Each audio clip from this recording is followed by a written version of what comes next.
नारायण नारायण। प्रिय भक्तों, मेरे YouTube चैनल हिंदू भक्ति में आपका स्वागत है। आज मैं आपको दुर्गा सप्तशती का 12वां और 13वां अध्याय सुनाने जा रही हूँ, जो इस प्रकार हैं। 12वां अध्याय, देवी के चरित्रों के पाठ का महात्म्य। देवी बोली, हे देवताओं, जो पुरुष इन स्तोत्रों द्वारा एकाग्रचित होकर मेरी स्तुति करेगा उसके संपूर्ण कष्टों को संदेह हर लूंगी।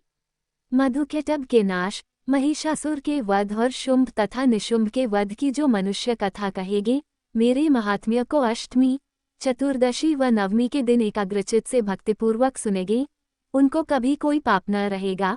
पाप से उत्पन्न हुई विपत्ति भी उनको न सताएगी। उनके घर में दरिद्रता न होगी और न उनको प्रियजनों का बिछोह होगा। उनको किसी प्रकार का भय न होगा।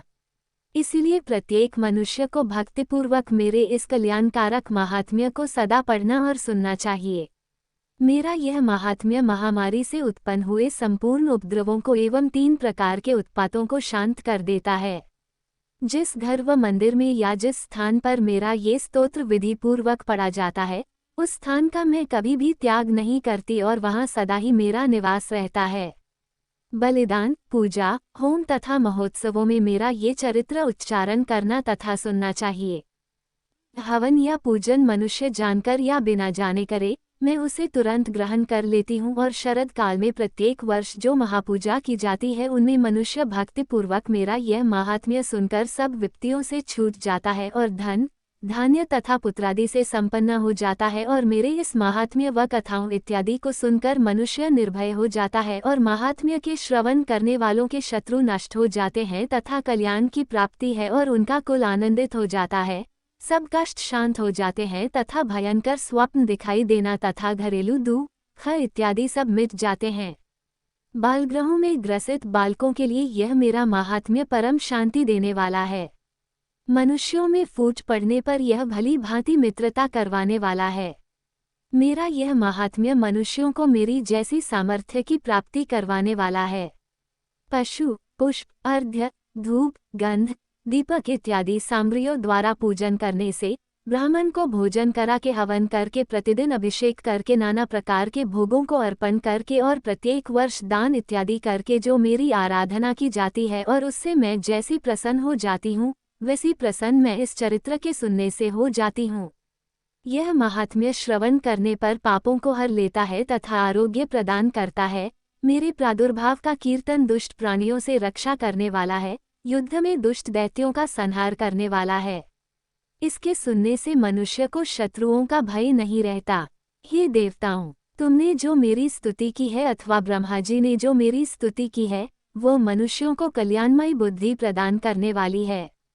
वन में सूने मार्ग में अथवा दावानल से घिर जाने पर, वन में चोरों से घिरा हुआ या शत्रुओं द्वारा पकड़ा हुआ, जंगल में सिंहों से, व्याघ्रों से या जंगली हाथियों द्वारा पीछा किया हुआ, राजा के क्रुद्ध हो जाने पर मारे जाने के भय से, समुद्र में नाव के डगमगाने पर, भयंकर युद्ध में फंसा होने पर, किसी भी प्रकार की पीड़ा से पीड़ित, घोर बाधाओं से दुखी हुआ मनुष्य मेरे इस चरित्र को स्मरण करने से संकट से मुक्त हो जाता है।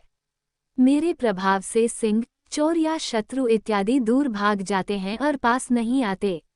महर्षि ने कहा, प्रचंड पराक्रम वाली भगवती चंडिका यूं कहने के पश्चात सब देवताओं के देखते ही देखते अंतर्धान हो गई और संपूर्ण देवता अपने शत्रुओं के मारे जाने पर पहले की तरह यज्ञ भाग का उपभोग करने लगे और उनको अपने अधिकार फिर से प्राप्त हो गए तथा युद्ध में देवताओं के शत्रुओं शुंभ व निशुंभ के देवी के हाथों मारे जाने पर बाकी बचे हुए राक्षस पाताल को चले गए। हे राजन, इस प्रकार भगवती अंबिका नित्य होती हुई भी बार बार प्रकट होकर इस जगत का पालन करती है, इसको मोहित करती है, जन्म देती है और प्रार्थना करने पर समृद्धि प्रदान करती है। हे राजन, भगवती ही महाप्रलय के समय महामारी का रूप धारण करती है और वही संपूर्ण ब्रह्मांड में व्याप्त है और वही भगवती समय समय पर महाकाली तथा महामारी का रूप बनाती है और स्वयं अजन्मा होती हुई भी सृष्टि के रूप में प्रकट होती है। वह सनातनी देवी प्राणियों का पालन करती है और वही मनुष्य के अभ्युदय के समय घर में लक्ष्मी का रूप बनाकर स्थित हो जाती है तथा अभाव के समय दरिद्रता बनकर विनाश का कारण बन जाती है। पुष्प, धूप और गंध आदि से पूजन करके उसकी स्तुति करने से वह धन एवं पुत्र देती है और धर्म में शुभ बुद्धि प्रदान करती है। 13वां अध्याय। राजा सूर्त और वैश्य को देवी का वरदान। महर्षि मेधा ने कहा, हे राजन, इस प्रकार देवी के उत्तम महात्म्य का वर्णन मैंने तुमको सुनाया। जगत को धारण करने वाली इस देवी का ही प्रभाव है। वही देवी ज्ञान को देने वाली है और भगवान विष्णु की इस माया के प्रभाव से तुम और यह वैश्य तथा अन्य विवेकीजन मोहित होते हैं और भविष्य में मोहित होगे। हे राजन, तुम इसी परमेश्वरी की शरण में जाओ। यही भगवती आराधना करने पर मनुष्य को भोग, स्वर्ग तथा मोक्ष प्रदान करती है। मार्कंडेय जी ने कहा, महर्षि मेधा की यह बात सुनकर राजा सूर्त ने उन उग्र व्रत वाले ऋषि को प्रणाम किया और राज्य के छिन जाने के कारण उसके मन में अत्यंत ग्लानि हुई और वह राजा तथा वैश्य तपस्या के लिए वन को चले गए और नदी के तट पर आसन लगाकर भगवती के दर्शनों के लिए तपस्या करने लगे। दोनों ने नदी के तट पर देवी की मूर्ति बनाई और पुष्प, धूप, दीप तथा हवन द्वारा उसका पूजन करने लगे। पहले उन्होंने आहार को कम कर दिया, फिर बिल्कुल निराहार रहकर भगवती में मन लगाकर एकाग्रतापूर्वक उसकी आराधना करने लगे। वह दोनों अपने शरीर के रक्त से देवी को बलि देते हुए 3 वर्ष तक लगातार भगवती की आराधना करते रहे।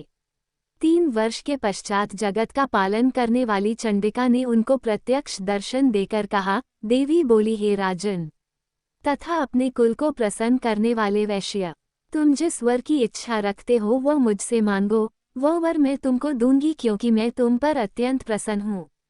मार्कंडेय जी कहते हैं, ये सुन राजा ने अगले जन्म में नष्ट न होने वाला अखंड राज्य और इस जन्म में बलपूर्वक अपने शत्रुओं को नष्ट करने के पश्चात अपना पुनः राज्य प्राप्त करने के लिए भगवती से वरदान मांगा और वैश्य ने भी, जिसका चित्त संसार की ओर से विरक्त हो चुका था, भगवती से अपनी ममता तथा अहंकार रूप आसक्ति को नष्ट कर देने वाले ज्ञान को देने के लिए कहा।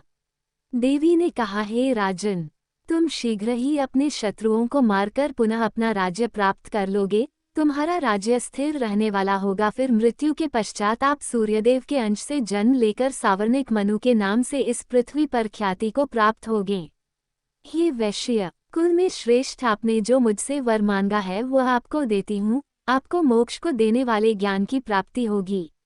मार्कंडेय जी कहते हैं, इस प्रकार उन दोनों को मनोवांछित वर प्रदान कर तथा उनसे अपनी स्तुति सुनकर भगवती अंतर्धान हो गई और इस प्रकार क्षत्रियों में श्रेष्ठ वह राजा सूर्त भगवान सूर्यदेव से जन्म लेकर इस पृथ्वी पर सावर्णिक मनु के नाम से विख्यात हुए। हमें उम्मीद है हमारे द्वारा दी गई जानकारी आपको पसंद आई होगी। अगर आपको ये जानकारी पसंद आई है तो चैनल को सब्सक्राइब, लाइक और शेयर जरूर करें। ऐसे ही व्रत कथा जानकारी के लिए जुड़े रहे मेरे YouTube चैनल हिंदू भक्ति के साथ।